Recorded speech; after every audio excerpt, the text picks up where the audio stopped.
안녕하세요. 어느덧 돌아보니 나이를 70 가까이 먹게 된 남성입니다. 저는 요즘 실버타운에서 즐겁게 노후를 보내고 있어요. 젊은 시절부터 노동이 가능한 나이까지 정말 최선을 다해 돈을 벌어서 이렇게 노후를 편하게 보내고 있네요. 나이 먹어서 편하게 보내는 것도 좋긴 한데 이왕이면 한 살이라도 젊을 때 좀 놀아볼 걸 그랬네 싶은 생각도 드네요. 한 번씩 창문 밖을 내다볼 때면 이제 슬슬 날씨가 풀리고 옷이 얇아지다 보니 나들이 하는 가족 단위들이 많이 보이더라고요. 저도 한때 가족이 있었던 사람인지라 과거 생각도 나고 해서 사연을 쓰게 됐어요.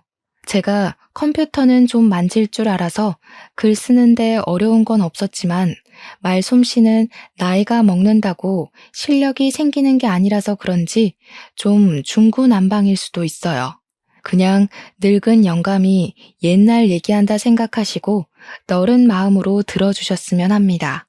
제게는 3명의 딸이 있습니다. 저는 젊은 시절 중소기업 대표를 맡고 있었고 아내와는 사별하여 혼자 산지 20년 정도 되었어요. 그 말은 즉, 저 혼자서 돈을 벌고 육아를 했다는 뜻도 됩니다. 저는 어린 딸들이 결혼을 할 때까지만 물심양면 키웠지만 아무래도 일을 하는 아빠로서 아이들의 정서적인 영역까진 많이 케어해주지 못해 늘 미안했어요. 먼저 간 아내가 애들 곁에 같이 있었다면 그래도 애들이 부모에 대해 더 많은 추억을 가졌을 텐데 그런 생각만 하면 제가 확실히 못난 부모였던 건 맞는 것 같네요. 이렇게 자식만 떠올릴 때면 꼭 아내도 같이 생각났어요. 정작 아이들은 엄마를 필요로 하지 않았는데 저만 아내에 대한 그리움을 매 순간 되새기며 살았습니다. 그래서 제가 아이들을 위해 선택한 방법은 경제시장에 더 깊이 뛰어드는 것이었어요. 원래는 개인사업이었던 장을 소기업으로 키웠고 소기업에서 중소로 키우는 데 집중을 했습니다. 주식까지 공부해서 최대한 재선에서 할 수 있는 만큼 재산 불리는 걸 더 목적으로 살았어요. 당연히 그렇게 열심히 돈을 벌었던 건 오로지 딸들을 위해서였습니다. 제가 엄마의 역할과 정서적인 영역을 메꿔줄 수 없으니 돈으로라도 부족함 없이 표현하고 싶었어요. 제 재산은 곧 딸들의 것이라고 생각하며 지냈습니다.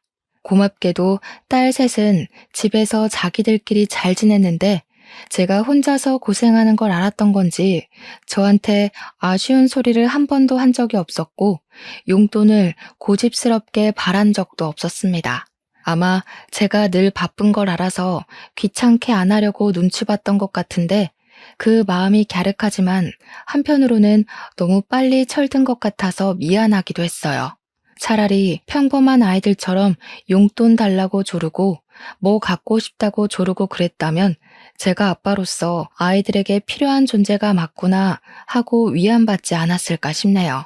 착한 우리 딸들은 제가 별달리 해준 것 없는 사이 훌쩍 커버렸어요.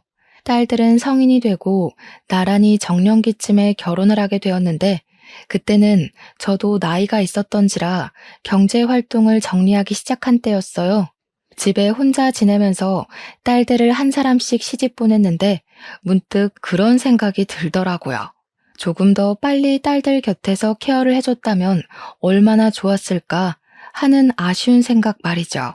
착한 딸들은 고맙게도 아빠 혼자 있는 거 못 본다고 자기네들 다 결혼하면 서로 데리고 살 거라 말해주더군요. 부모 노릇 제대로 못해준 못난 아빠인데도 모난 곳 없이 자라준 딸들이 얼마나 고맙고 기특했는지 몰라요. 그 모습을 보면서 제가 그래도 자식 복은 있구나 하고 생각했고 제 사랑이 터무니없이 부족했을 텐데도 저를 아빠라는 이유로 모시고 살 생각을 해주니까 그것만으로도 이미 효도를 받는 것 같았습니다. 저는 그동안 못해줬던 아빠의 역할을 톡톡히 해주기 위해서 딸들 결혼할 때 예단비로 10억을 똑같이 주었습니다. 당연히 우리 애들을 믿지만 그래도 돈 문제는 처음부터 공정해야 뒷말이 안 나올 걸 알거든요. 이건 제가 사업을 오래 하면서 느꼈던 경험담이에요. 제가 가진 건 돈밖에 없었으니 딸들에게 드디어 제 몫을 해준 것 같아 그때는 좀 제 스스로가 뿌듯했습니다. 딸들이 제가 주는 선물을 받고서 눈물까지 보이는 걸 보면 그래도 제가 아빠 역할을 완전히 수행 못한 건 아니구나 하고 위안이 좀 되었어요. 딸들에게 재산의 절반 이상을 거의 다 내주고 제게 남은 재산은 제 노후비 조금과 당시 살고 있는 집이 다였지만 다 늙은 제가 어디 돈 쓸 때나 있었겠습니까? 딸들에게 주는 것이 제가 열심히 벌어온 목적이었기 때문에 전혀 아깝지 않았어요. 딸들도 처음에는 제게서 큰 돈을 받아갈 때만 해도 이렇게까지 줄 필요 없다고 겸손을 보였습니다. 끝내 그 돈을 받았을 땐 저더러 누구랑 살고 싶은지도 꼭 생각해 놓으라고 당부를 해주었죠. 그때마다 저는 딸들에게 아빠는 신경 쓰지 마라. 이젠 나만의 삶을 살면서 혼자 취미 생활하고 싶다. 그렇게 말했습니다. 딸들은 저에게 자주 찾아오겠다고 한 뒤 정말로 일주일에 한 번씩 돌아가면서 집을 방문해 주었어요. 사위들도 제가 준 재산 덕분에 하고 싶은 사업을 시작하게 되었는데 그걸 제 덕이라고 공을 세워주더라고요. 다 너희들이 열심히 해서 일군 건데 뭐하러 내 덕이라 하냐고 괜히 민망해서 그런 소리를 해버리곤 했습니다. 그렇게 앞으로는 평안한 노후만이 남았다고 생각할 무렵 제게는 예상치 못한 비운이 닥치게 되는데요. 제가 산책을 가다 뇌출혈로 쓰러져 병원에 실려가게 된 것입니다. 당시 주변 사람들이 많이 있었기에 빠른 조치가 가능했어요. 그렇게 목숨은 살렸지만 결국 신체 장애를 얻게 되는 결과를 초래하고 말았죠. 눈을 떴을 때 이미 딸들과 사위들이 병실에 와 있었습니다. 다행히도 기억을 잃진 않아서 우리 식구들을 알아볼 수는 있었어요. 그런데 몸에 마비 증상이 있어 왼쪽 전신에 감각이 없더라고요. 딸들은 깨어난 것만으로도 다행이라면서 제 손을 잡고 많은 눈물을 흘렸습니다. 다행히 치료적인 부분은 수술로 충분했고 몸만 회복한 뒤 나머지는 재활이 중요하다고 하여 퇴원을 할 수 있게 되었는데요. 사실 이대로 당장 퇴원을 하면 생활적으로 불편할 부분이 많을 거란 게 예상이 되었어요. 그때 마침 딸들이 과거의 저를 데리고 살아주겠다는 말이 떠올라서 저는 딸들에게 어느 정도 혼자 해결할 수 있을 때까지만 신세에 좀 질 수 있겠냐고 부탁을 했습니다. 실례인 걸 알고 저 또한 딸들에게 신세를 지고 싶진 않으나 이번 같은 경우는 불가피한 상황이기에 딸들도 선뜻 이해해 줄 거라고 생각했어요. 이런 부탁이 너희에게 부담이란 거 안다. 아빠가 웬만하면 혼자 해결해 보겠는데 이게 당분간은 좀 많이 어려울 것 같구나. 아빠 혼자 생활에 적응되기만 하면 바로 독립할 테니까 너희들이 좀 도와줘. 그런데 그때부터 우리 딸들이 삐걱거리기 시작했습니다. 제 말을 듣고 서로 눈치만 보던 딸들은 그 얘긴 집에 가서 천천히 하자며 일단 귀가를 동행했어요. 그리고 제 저녁을 차려준다고 다 같이 저녁을 먹고 가게 되었는데요. 사위들은 다음날 출근 때문에 피곤해서 먼저 집으로 돌아갔고 딸들만 하룻밤 제 집에서 자고 가게 되었어요. 그땐 딸들이 결혼한 지 좀 되었던 터라 오랜만에 우리 식구만 같이 있는 거였습니다. 제 생활적인 고민을 떠나서 일단 그 자리 자체만으론 추억도 떠오르고 나쁘지 않았어요. 나름 분위기 좋게 저녁까지 같이 먹고서 딸들이 상자리까지 정리를 해주었는데요. 저더러 거실에 가서 쉬고 있으라고 부축을 해주더니 주방에서 자기들끼리 무슨 할 말이 그리 많은지 쫑알쫑알 거리고 있더라고요. 냉장고에 포도 있는데 그거 챙겨 먹자고 말해주고 싶어도 딸들이 너무 주방에만 박혀 있어서 결국 제가 휠체어를 움직여 주방으로 향했는데 안에서 티격태격 하는 소리가 들리더라고요. 무슨 싸움이라도 났나 싶어서 몰래 귀담아 들어봤더니 나 임신했잖아.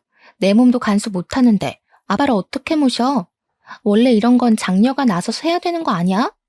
애들이 저를 가지고 신경전을 벌이고 있더라고요.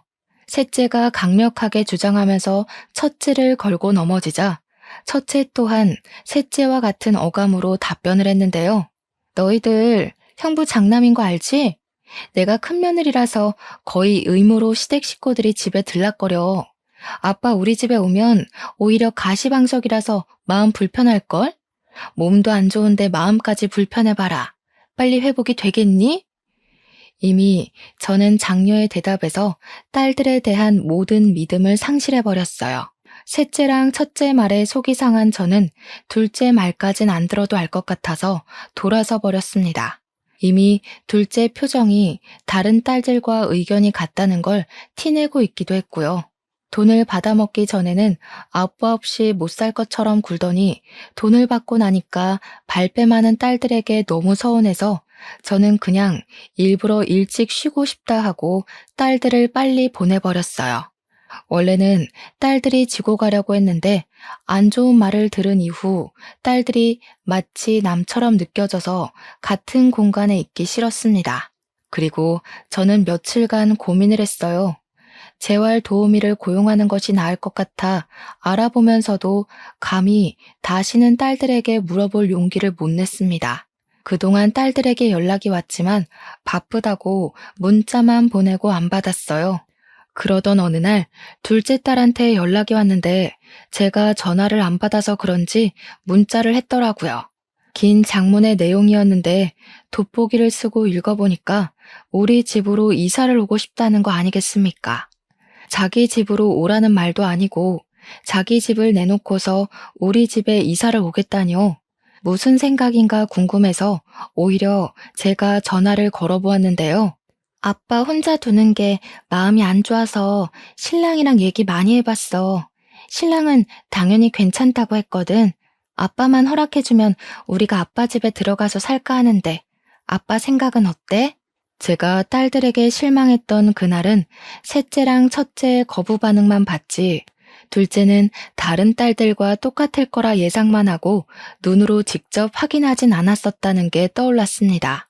미안하게도 제가 둘째를 오해했나 보더라고요. 저는 둘째에게 너무 고마워서 흔쾌히 그 제안을 허락했습니다. 아무래도 재활 도우미보다는 가족이 편하니까 누가 제 곁에 상주해준다면 마음이 한결 편하긴 할 거거든요. 그렇게 둘째 사위랑 둘째가 우리 집으로 들어오게 되었는데요. 역시나 제가 둘째를 오해했던 게 맞다는 건 같이 지내면서 증명이 되었어요. 둘째랑 둘째 사위는 기꺼이 저의 보호사들이 되어주었습니다. 제가 병원 치료를 원활하게 받을 수 있도록 늘 차로 데려다주고 데리러 왔고요. 집에서도 제가 불편하지 않게 가구 배치를 달리해서 휠체어 이동이 쉽도록 옮겨주었죠. 사위는 또 저를 목욕시켜 주기까지 했습니다. 저는 그게 너무 고마워서 한 번씩 용돈을 쥐어주곤 했어요. 당연히 둘째랑 사위는 돈 받으려고 하는 짓 아니라며 거절을 했지만 제 마음이 이렇게라도 해야 편할 것 같다고 했더니 그때부터 저한테 더더 잘해주더군요. 돈 때문에 잘했다기보단 제게 돈을 받는 것이 미안해서 잘하는 것 같았습니다. 그러나 이 소식이 어떻게 다른 딸들 귀에 안 들어갔겠습니까? 근데 여기서 정말 서운했던 건 딸들이 둘째가 저를 봐주는 것에 대해 불만을 표했다는 것인데요. 제가 몰랐던 첫째와 셋째의 본색을 처음 본 순간이기도 했어요.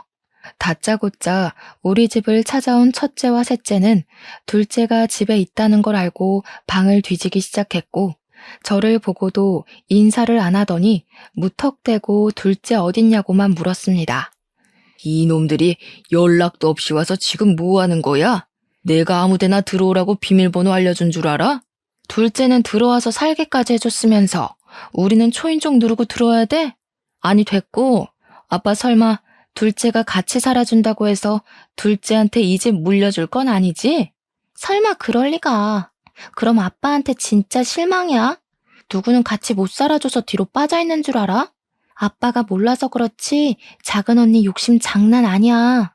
도대체 갑자기 와서 왜 이러는 건지 몰랐습니다. 그래서 대체 무슨 소리를 하고 싶은 거냐고, 둘째를 내쫓고 너희들이 들어오고 싶은 거냐고 했는데도 자꾸 엉뚱한 소리만 하더라고요. 그 사이 소란을 들었던 건지 둘째가 제 방을 찾아왔고, 첫째랑 셋째는 더 이상 저한테 볼 일 없다는 듯 둘째에게로 돌아서서 따지기 시작했어요. 역시 가운데 낀 형제들이 제일 야같다고 하더니 이 집이 탐나서 우리랑 상의 없이 들어와 살았니? 결혼하더니 돈독이 더 올랐나 보구나. 어떻게 아픈 아빠를 상대로 이렇게까지 약을 수가 있어? 언니, 좀 많이 실속적이다. 아빠가 언니 속셈 알고서 드렸는지 모르겠네. 우리 중에 언니가 제일 돈 욕심 많잖아. 둘째는 첫째와 셋째의 무차별 공격에 가만히 당하기만 했습니다. 보다 못한 제가 그만하라고 나서면 둘째가 그제야 자기가 알아서 하겠다고 제 몸 걱정을 하면서 괜히 일어나지 말라 챙겨줬죠. 그걸 보고 첫째랑 셋째는 헛웃음을 치더군요. 아빠한테 잘 보여서 재산 더 받으려고 용 쓴다는 식으로 둘째를 험담하였습니다. 아무리 서로 간에 오해가 있다고 해도 그렇지 엄연히 부모가 지켜보는 앞에서 어떻게 다툼을 벌일 수가 있단 말인가요? 그것도 내 재산으로 말이에요. 특히 첫째 행동이 문제였어요. 셋째 행동도 잘못되었지만 동생이 잘못된 인식을 갖고 있으면 장녀라도 나서서 올바르게 상황을 판단하고 따끔하게 조언을 해줘야지. 언니 되는 입장으로서 오히려 셋째까지 선동해서 싸움을 벌이고 있는 게 말입니까? 저는 그날 장녀에게 무척 실망을 했습니다. 그 와중에 둘째 또한 더 이상 참지 못하겠는지 작작하라며 두 사람에게 목청을 높였어요. 저한테는 죄송하다고 이 상황에 대해 먼저 사과를 하고 말이죠. 아빠가 아픈데도 돈 생각밖에 없는 건 언니랑 너겠지. 둘 다 아빠 다치고 전화 한 번이라도 해본 적 있어? 내가 와서 이러는 게 꼴 보기 싫으면 먼저 나서서 아빠 돌봐줬으면 됐잖아. 아빠 봐주기는 귀찮고 다른 형제가 아빠한테 잘 보여서 재산 뺏기는 건 두렵고 뭐 그런 거야? 내가 볼 땐 네가 제일 무서운 년 같은데? 우리는 직접적으로 티내기라도 했지. 너는 끝까지 아빠 앞에서 연기하고 있잖아. 뭐 눈엔 뭐만 보인다더니 언니가 온종일 돈 생각밖에 안 하니까 언니 눈에 나도 그렇게 보이나 본데 돈급 취급하지 말지. 돈벌레들이랑 같은 수준인 거 기분 더럽거든? 시끄럽고 아빠 쉬어야 되니까 다 나가. 둘째는 그대로 첫째와 셋째더러 꺼지라고 제 방에서 밀어냈고 안 나가면 주거 침입으로 신고할 거라 고래고래 소리를 질렀습니다. 제가 자식들한테 뭘 바라고 돈을 준 건 아니었지만 예단비로 10억씩 준 게 사실 재산 상속과 같은 거였다고 언지를 했었거든요. 가진 돈을 공정하게 나눠서 준 거라 제가 살고 있는 집 말고는 더 이상 돈 없다고도 말했었습니다. 근데 그 10억의 예단비는 이미 첫째와 셋째 머릿속에서 지워진 듯 했어요. 돈 주기 전에는 아빠 하면서 알랑방귀 끼더니 또다시 돈이 아쉬우니까 싹 바뀐 태도가 너무 우습지 않습니까? 첫째랑 셋째를 생각을 하면 둘째와 비교를 안 할 수가 없었어요. 둘째도 다른 집처럼 분명 개인 사정이 있을 텐데도 저한테 노력하는 거잖아요. 첫째와 셋째를 보고 나니 둘째의 헌신이 더욱더 크게 느껴졌어요. 저는 둘째와 둘째 사위의 노력을 그냥 넘기고 싶지 않아서 한날 저녁 식사 자리에서 숨겨뒀던 재산 얘기를 꺼냈습니다. 내가 사실 너희들에게 말 못한 주식이 하나 있어. 이건 죽기 전에 너희들에게 공평하게 나눠주려고 했는데 아무래도 첫째랑 셋째는 괘씸해서 주기가 꺼려지는구나. 그 주식 또한 10억 단위였고 앞으로 주식 가치가 어떻게 될진 모르지만 대개 주가 인상 추세였던지라 앞으로의 전망 또한 좋을 거였습니다. 내가 죽을 때 되면 너희한테 증여해놓고 갈 테니 다른 애들한테는 말하지 말거라. 괜히 또 싸움 일어나면 이젠 정말 가족관계까지 끊어질 수가 있을 것 같아. 그 얘기를 하자 둘째가 깜짝 놀라면서 사위랑 아무 말도 하지 못했습니다. 제 말이 믿기질 않아서 말문이 막힌 듯 했어요. 곧 사실이라는 걸 알고는 고맙다고 눈물까지 흘리더군요. 아빠, 솔직히 언니랑 동생 때문에 아빠가 우리 진심 오해할까봐 너무 무서웠어. 그런데 우리 마음 다 이해해줬네. 우리 진짜 아빠한테 잘할게. 언니랑 동생이 아빠 돈 함부로 못 뺏게 그것도 지켜줄게. 딸은 돈 때문에 아빠를 도운 거 아니니까 괜한 오해는 안 했으면 좋겠다고 걱정도 덧붙였습니다. 당연히 저도 다 지켜봐서 잘 알죠. 돈 주기 전에는 알랑방귀 끼다가 돈 주니까 발뺌하는 첫째네랑 셋째네랑 둘째네는 확연히 다르다는 걸요. 그 뒤로 둘째네는 제게 더 잘했고 저는 다행히 손가락은 제법 움직일 수 있을 정도가 되었습니다. 첫째랑 셋째는 더 이상 집에 찾아오질 않았어요. 혹시 더한 앙심을 품고 찾아와서 깽판이라도 치면 어쩌나 조금은 걱정했거든요. 어쩌다가 착한 우리 딸들이 그런 돈독이 올랐는지 그 둘만 생각하면 몸이 편안하다가도 속은 갑갑했습니다. 그러던 어느 날이었어요. 둘째 사위가 갑자기 속상해하면서 제게 상담을 권하길 장인어른 정말 면목 없지만 지난번에 말씀하신 주식 말인데요. 일찍 주시면 안 될까요? 사실 제가 사업이 조금 어려워져서요. 죄송합니다. 그런 일이 있었으면 진작 말했어야지. 나만 편하자고 자네를 부려먹었었네. 가족이 어렵다고 하는데 당연히 내가 도와야지.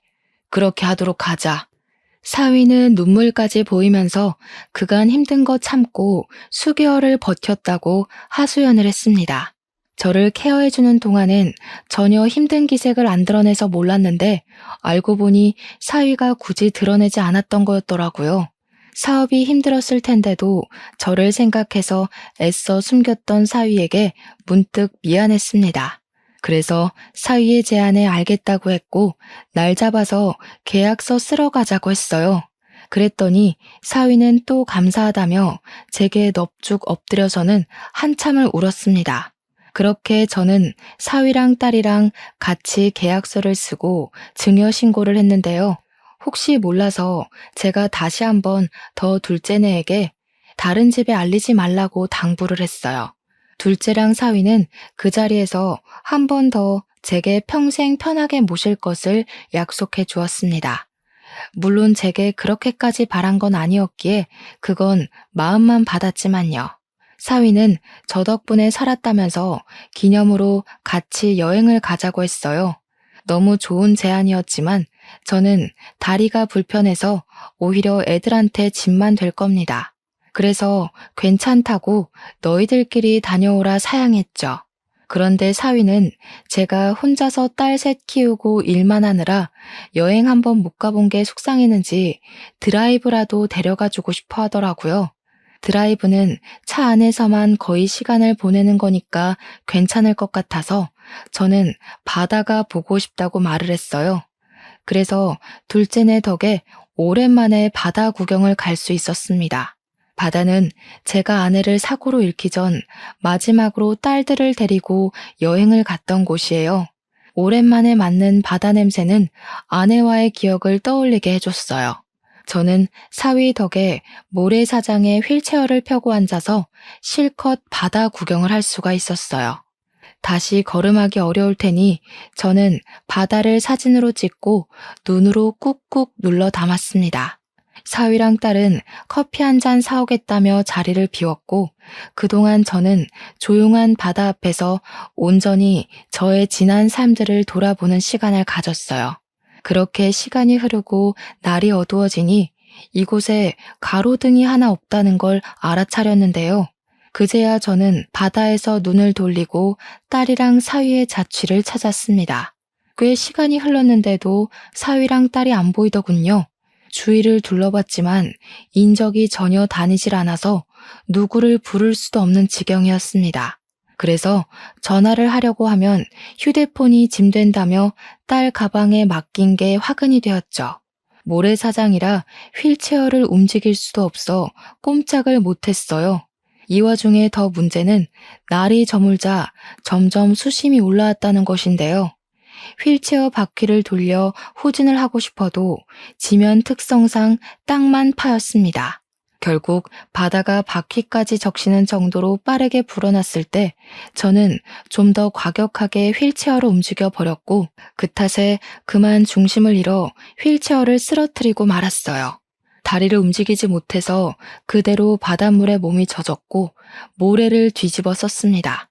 최대한 한 팔로 기어서 바다를 피해갔지만 그 짧은 시간에 이미 몸은 다 버린 상태였어요. 해가 지니까 날까지 쌀쌀했는데 몸이 젖어 있으니 추위가 더 빨리 찾아오는 겁니다. 저는 일단 목소리를 내어 주변에 구조 요청을 해봤어요. 하지만 소용없었습니다. 눈으로만 봐도 어두컴컴하기만 할 뿐 인가라고는 없는 곳이었어요. 그렇게 시간만 보내야 했던 저는 엎드린 채로 아무것도 할 수가 없어서 추위에 떨기만 했고 결국 기절을 해버렸습니다. 아침이 다 되었는지 누가 저를 흔들어 깨우는 바람에 눈을 뜨게 되었는데요. 어떻게 된 건지는 모르겠고 제가 병원에 있더라고요. 근데 없어서 처음 보는 청년이 제가 눈 뜬 걸 보고는 벌떡 일어나 저를 걱정해 주는 거 아니겠습니까? 누구냐고 물었더니 청년은 운동한다고 바다 쪽으로 넘어왔다가 저를 발견해서 구조해 준 사람이라고 소개하더군요. 거긴 사람이 안 다니는 곳인데 어떻게 거기 계셨어요? 보니까 몸도 불편하신 것 같은데 혹시 일행이 있었던 거예요? 정말 큰일 날 뻔하셨어요. 아무래도 큰일은 이미 벌어진 것 같네요. 총각 혹시 안 바쁘면 나 좀 도와줄 수 있겠어요? 보다시피 내가 혼자 일 내기엔 몸이 불편해서. 저는 청년에게 답례를 할 테니 부탁 좀 꼭 들어달라 했고 응급실에서 링거 맞고 몸을 회복한 후 병원을 나섰습니다. 청년의 도움으로 바로 주식증여 파기 소송을 진행했어요. 그리고 제 집으로 갔는데 웃기게도 이미 제 집이 부동산에 내놓은 집이라고 하대요. 그 소리 들으니까 바로 직감이 오더라고요. 그러니까 둘째가 제 집에 들어온 건 실망스럽게도 집 때문이었다는 걸 깨달았어요. 첫째와 셋째가 지난날 우리 집에 와서 난동 부렸던 게 마냥 폭동은 아니었던 겁니다. 사실을 기반한 행동이었던 거죠. 게다가 제가 주식까지 얘기를 해버렸으니 둘째 입장에선 정말 땡 잡은 셈이라고 봤겠네요. 가족끼리도 이렇게 공을 들이고 연기를 하면서까지 돈을 탐낼 수 있다는 것이 제게는 그저 말이 안 나올 만큼 충격이었습니다. 심지어 따지고 보면 둘째네가 제 재산에 제일 심하게 욕심을 낸 거잖아요. 저를 갖다 버리기까지 했으니 말입니다. 저는 주식까지 해결되자 바로 저를 유기해버린 둘째네가 첫째와 셋째랑 다를 게 없다고 봤고 둘째네를 노인학대로 신고해버렸어요. 어차피 청년이 저를 봤으니까 증인은 있는 셈이었습니다. 그런데요, 여기서 예상치 못한 일이 또 발생하게 되었는데요. 제가 경찰에 신고를 했는데 당황스럽게도 둘째와 둘째 사위 신상 정보를 들은 경찰이 이미 그들이 서에 붙잡혀 있다고 하더라고요. 명의도용 문제로 신고가 들어와서 잡혔다고 하는데 심지어 신고한 사람들이 첫째랑 셋째라는 거 아니겠어요? 이건 또 무슨 전개인가 싶어서 저는 청년 도움으로 급히 경찰서를 찾았습니다. 가니까 첫째랑 셋째가 저를 보더니 제게로 쫓아왔어요. 마치 아이처럼 고자질하러 말이죠. 아빠, 둘째가 아빠 도장 훔쳐서 집 명의 바꾸려고 했어. 제가 뭘 했어요? 쟤 절대 아빠 모시려고 들어간 거 아니라니까. 명의 도용으로 모자라 아빠를 내다 버리기까지 했다면서? 솔직히 우린 그 정도까진 생각 못했다. 저런 페류나는 당장 호적에서 파야 돼. 저런 언니 있다는 거 쪽팔려서 말도 못하겠다고. 둘째가 본색이 드러났다고 하더라도 제게 첫째랑 셋째는 이때다 싶어 기회를 노리는 기회주의자들 뿐이었습니다. 그 둘은 둘째가 혹시 집을 독식하게 될까봐 내내 불안해서 주시하고 있었다는 거잖아요. 둘이서 무슨 작당을 했었는진 모르겠는데 한 번 더 우리 집을 찾아갔다가 집을 내놓았다는 사실에 둘째 짓거리를 눈치채고 뒷조사한 것 같더라고요. 둘째랑 둘째 사위한테 당연히 전화를 했겠죠. 근데 그들은 저를 유기하느라 바빴으니 전화를 받지 못했겠죠. 그러니까 첫째랑 셋째는 둘째가 돈 들고 튄 줄 알고 괘씸했을 거고 경찰에 신고까지 하면서 둘째의 재산 독식을 막으려고 했을 겁니다. 실제 경찰이 그렇게 진술받았다고 얘기를 하더군요. 그래도 저 대신 둘째네를 빨리 붙잡아줘서 그거 하나는 그 둘에게 고마웠네요. 덕분에 둘째랑 둘째 사위가 한국을 뜨기 전 적발되어 경찰에 잡혀온 거라고 했으니 첫째랑 셋째가 아니었다면 이대로 둘째네를 놓쳤을 겁니다. 제가 경찰서에 들어왔을 때 둘째네가 당황하는 걸 제 두 눈으로 똑똑히 보았어요. 지은 죄가 찔렸는지 저를 쳐다보지도 못하더군요. 그걸 보면서 저는 제 자식이란 놈들이 전부 사람 같지도 않게 보였어요. 다 시끄럽다. 내가 너희들한테 아빠 역할 못 해줬다고 이렇게 클 수밖에 없었다는 핑계 대고 싶겠지. 돈을 보니까 욕심나서 못 견디겠더냐? 놓친 내 살살 구슬려주면 떼부자 되는 건 누워서 떡 먹기라고 생각했니? 그런데 어쩌냐. 나도 이렇게 당하고 보니까 너희가 가족이 아니라 그냥 사람으로만 보인다. 내 돈 아까워서 주기 싫단 소리야. 둘째랑 둘째 사위는 제게 곧바로 무릎 꿇으며 싹싹 빌기 시작했습니다. 죄송합니다, 장인어른. 제가 사업을 하다 보니까 돈에 눈이 멀어서 그랬어요. 처음 장인어른 집으로 이사 간 건 정말 순수하게 장인어른만 생각해서 간 거였습니다. 그것만큼은 진짜 진심이에요. 그러면 뭐가 달라지냐? 너희가 돈에 눈이 멀어서 나를 갖다 버리기까지 한 게 없는 사실이 돼? 이대로 들통이 안 났으면 내가 죽든지 말든지 너희들은 내 집 팔아서 받은 돈으로 외국에 날랐을 거 아니야? 내가 산 세월이 얼만데 너희들 속셈에 그대로 당해주기만 할 것 같았어? 저도 어릴 때 받은 차별이 서러워서 그랬어요. 언니는 언니라서, 막내는 막내라서 이렇게 해주고 저렇게 해주는데 저는 아빠한테 그런 대접 한 번 못 받아봤다고요. 그럼 집 정도는 제가 가질 수 있는 거 아니에요? 둘째가 느닷없이 설움을 터뜨리는 게 그것마저 어찌나 욕심 같아 보이던지 저는 제 자신을 무척 잘 알고 있습니다. 딸 셋을 절대 차별한 적이 없었고 뭐든 똑같이 해줬어요. 둘째 말대로 제가 장녀와 막내에게 다른 걸 더 얹어줬다면 둘째가 그렇게 언급했을 때 떠오르는 장면이 있어야 하는 거잖아요. 저는 딸 셋을 다 못 돌봐줬으면 못 돌봤지 절대 누구에게 특혜를 준 적이 없었습니다. 사과하는 것도 자존심이 상하는 건지 거짓으로 용서를 구걸하는 둘째를 보면서 저는 완전히 마음을 닫아버렸어요. 너희들에게 당근과 채찍을 못 가르쳐서 미안하다. 아빠가 진작에 알려줬으면 너희들이 너희 손으로 부모를 버리는 배륜적인 행동은 안 했을 텐데 이제라도 잘못한 건 어떻게 벌받는 건지 알려줄게. 저는 딸들 모두에게 내 집 팔아서 번 돈으로 나눠 가지려고 했다는 거 바로 소송할 거라고 선언했습니다. 그 와중에 첫째랑 셋째는 당황해하면서 제게 항변했어요. 우리까지 소송할 거라고? 우리는 아빠 도운 건데?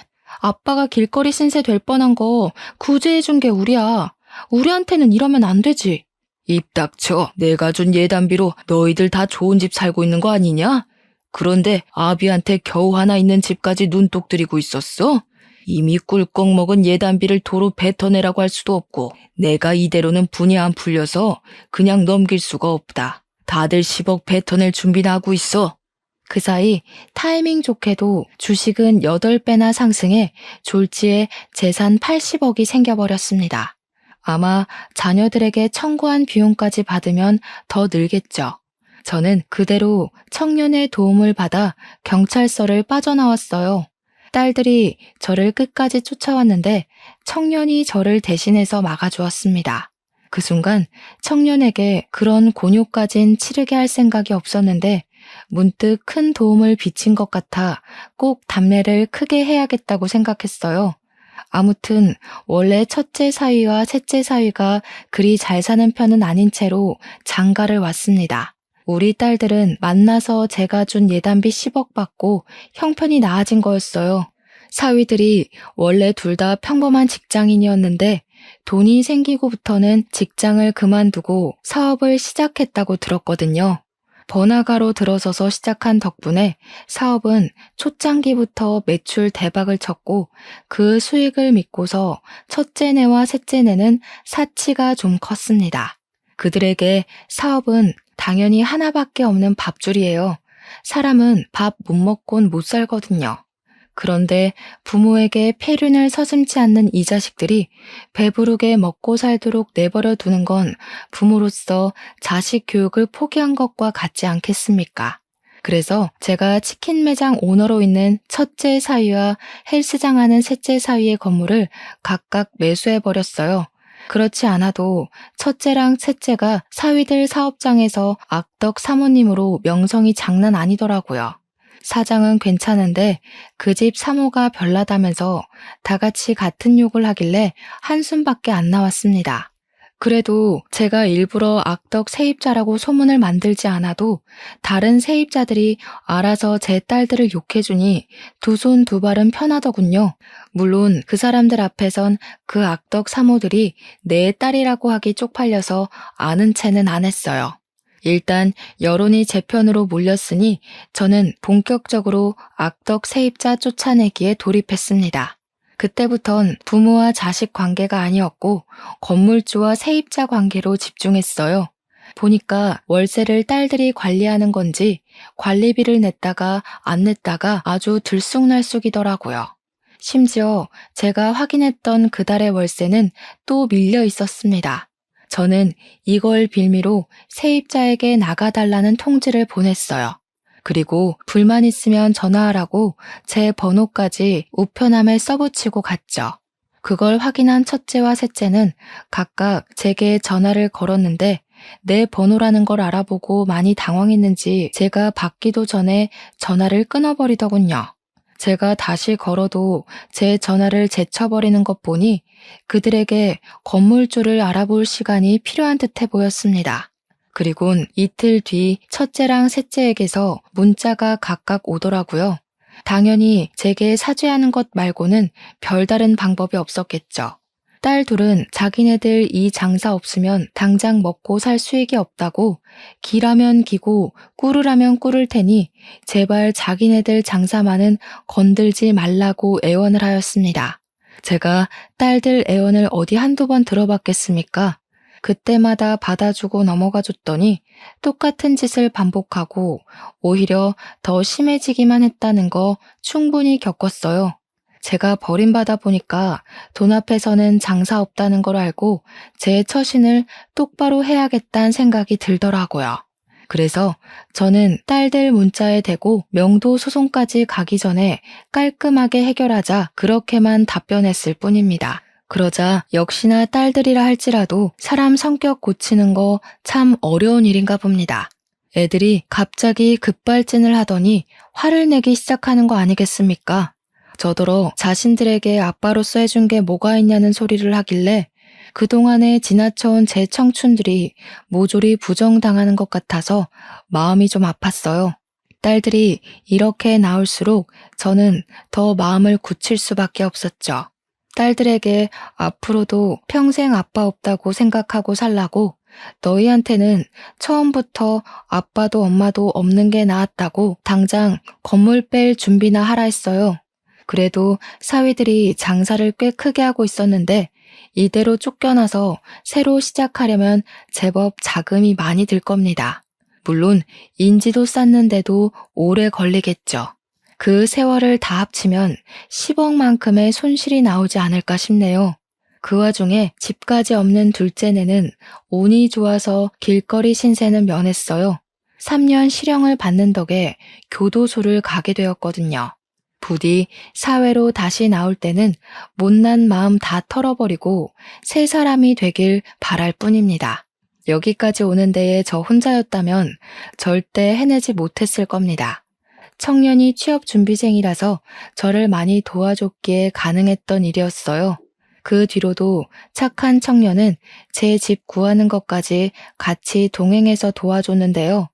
제가 밥 한 끼 사준다고 소고기집을 데려갔는데 글쎄 이놈이 저를 챙기느라 고기를 잘 먹지도 않더라고요.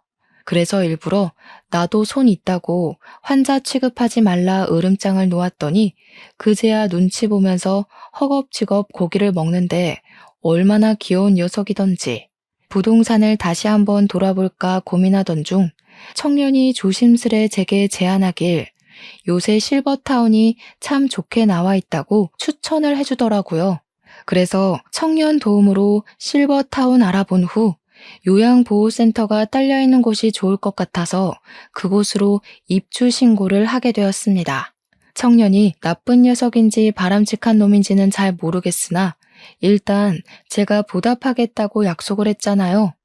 해서 제가 청년에게 답례비로 10억을 주었고 나머지는 제가 쓸 돈을 빼고는 사회에 환원해야겠다 생각했습니다. 근데 청년이 자기 뱅킹으로 입금된 금액을 보더니 놀라서 휴대폰을 떨어뜨리더라고요. 이게 뭐냐고 이렇게 큰 돈 못 받는다며 당황해 하더라고요. 어른이 주는 건 그냥 감사합니다 하고 받는 거야. 그것도 하나의 사회생활이다. 네가 나한테 이 정도의 가치만큼 도움이 되었다는 거니까 사양하지 말고 받아도 얼른 번듯한 직장인 돼서 예쁜 아가씨랑 결혼도 해야지. 제 조언에 청년은 눈물을 글썽이더니 정말 감사하다고 안 그래도 자기 집 어려운데 취직까지 자꾸 떨어져서 힘들었다면서 열심히 살겠다고 연신 꾸벅거리더군요. 그래서 저는 청년과는 연이 끊어지는 줄 알았습니다. 죽기 전에 좋은 일 하나 하고 간다. 그리 생각하고 말 인연이라고 봤죠. 그러나 놀랍게도 청년이 일주일에 한 번은 무조건 실버타운을 찾아오는 거 아니겠어요? 감사해요. 저 딴 길로 안 새고 제가 하고 싶던 일을 바로 시작할 수 있게 되었어요. 저희 엄마도 몸 안 좋으셨는데 병원비 걱정 없이 치료받고 있고요. 이게 다 할아버지 덕분이에요. 저 꼭 성공해서 할아버지한테 보답할 거예요. 그때까지 오래오래 사셔야 해요. 최근에 알게 된 건데 청년 휴대폰에 저장된 제 이름을 보고 얼마나 웃었는지 모릅니다. 산타 할아버지라고 되어 있더라고요. 아무리 그래도 동심을 갖고 있을 만큼 어린 나이는 아니었는데 얼마나 귀엽고 기특해 보였는지 몰라요. 정말 딸 안 부러운 손자 하나가 생겨버린 기분이었습니다. 청년은 방문 횟수가 늘어갈 때마다 점차 더 번듯한 사업가가 되어가고 있는데 그걸 보는 재미가 또 쏠쏠하더라고요. 저도 사업을 번성시켰던 사람이다 보니까 사업 중인 청년이 제게 조언도 많이 구할 때가 있는데요. 그럴 때면 저도 잠깐 열렬했던 청춘 시절로 돌아간 것처럼 머리가 팽팽 돌아가요. 청년이 토요일마다 저를 찾아오는데 그럼 저는 그동안 청년에게 알려줄 새로운 정보와 인맥을 준비해놨다가 알려주거든요. 그것도 제 나름 취미 생활이 되더라고요. 최근에는 청년이 주식 공부도 시작했어요. 제 조언을 받아서 저 믿고 샀는데 꽤 주가가 괜찮은 것 같아 스포츠 경기 보듯 즐기고 있습니다. 청년이 열심히 사는 걸 보면 가끔씩 제 젊은 시절도 생각나고 그래요. 처음에는 청년의 도움이 고마웠다면 이젠 청년의 존재 자체가 고맙게 된 거죠. 어쨌든 저는 청년 덕분에 조금 쓸쓸할 뻔했던 노후에 손자 관심을 받으면서 번지르르하게 살고 있는 중입니다. 천륜이 끊어졌다는 건 그다지 못 느끼고 있어요. 청년이 그런 제 사정을 알아서 일부러 더 가족이 되어주려고 하는 것 같더라고요. 내 핏줄을 이어받았다고 무조건 다 감싸지 않아도 된다는 걸 이 청년 보고 깨달았어요. 팔은 안으로 굽는다고 했나요? 저한테 그건 좀 예외인 말이지 않나 싶습니다. 저는 이제 딸들을 과거의 기억에 묻어버렸고 앞으로의 생은 새롭게 생긴 손자놈과 새로운 가족애를 만들어 갈 것 같네요. 결론은 그저 자식과 연을 끄는 한 노부의 사연이었지만 제 결정을 청취자분들께서 부디 이해해 주셨으리라 생각합니다. 제 태도가 부모로서 다소 냉정하게 보였을진 모르겠어요. 그래도 저는 자식의 잘못된 점마저 눈 감아주는 나약한 부모가 되고 싶지 않습니다. 제 행동으로 인해 우리 딸들이 잘못했다는 걸 크게 깨닫고 앞으로는 실수 안 하면서 살길 바라는 마음이에요. 저는 그저 죽기 전에 마지막으로 제 딸들에게 큰 가르침을 했다고 생각하렵니다. 청취자분들도 부모 자식이란 이유만으로 선 없이 굴어도 괜찮다는 마음은 안 가졌으면 좋겠어요. 그럼 제 사연 들어주셔서 감사합니다.